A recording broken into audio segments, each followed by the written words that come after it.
আচার্য চাণক্যের এই 10টি বাণী আপনার জীবন সম্পূর্ণভাবে বদলে দেবে।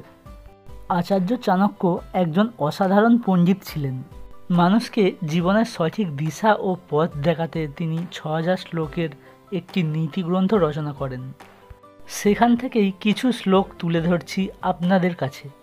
নাম্বার 1, জ্ঞানী ব্যক্তি নিজের দারিদ্রতা, মনের দুঃখ, গৃহের কলঙ্ক এবং অপমানের ঘটনা অপরের কাছে প্রকাশ করে না।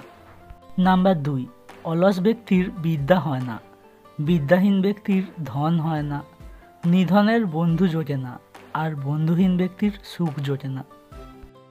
নাম্বার 3, ক্ষুদ্র বা তুচ্ছ বস্তুও একসাথে হলে কার্য সাধনে সক্ষম হয়। বহু তৃণের সমবায়ে প্রস্তুত রজ্জুর দ্বারাও উন্মত্ত হস্তিগুলোকে বাঁধা যায়।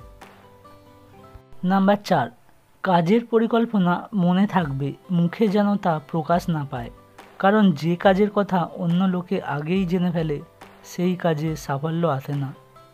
নাম্বার 5, খাবার যতই দামি হোক, পচে গেলে তার যেমন কোনো দাম থাকে না, তেমনি একটা মানুষ যতই শিক্ষিত হোক না কেন, মনুষ্যত্ব না থাকলে তার কোনো দাম নেই।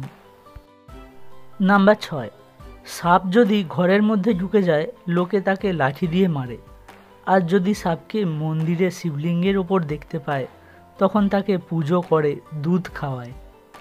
নাম্বার 7, মিথ্যার কাছে হেরে গিয়ে নিজেকে মূল্যহীন মনে করার কোনো প্রয়োজন নেই। মনে রেখো, উপরওয়ালার লাঠিতে আওয়াজ হয় না, সঠিক বিচার দেরিতে হলেও পাবে। নাম্বার 8, একবার কিছু করতে শুরু করলে অসফলতার ভয়ে ভীত হও না, আর ছেড়েও যেও না, কারণ যারা নিঃস্বার্থভাবে কাজ করে তারা সবথেকে সুখী মানুষ। নাম্বার 9, 100 মূর্খ পুত্রের চেয়ে একটি গুণী পুত্র অনেক ভালো। একটি চন্দ্রই অন্ধকার দূর করে, সকল তারা মিলেও তা পারে না। নাম্বার 10, যারা রূপ যৌবন সম্পন্ন এবং উচ্চকুলজাত হয়েও বিদ্যাহীন, তারা সুবাসীন পলাশ ফুলের মতো বেমানান।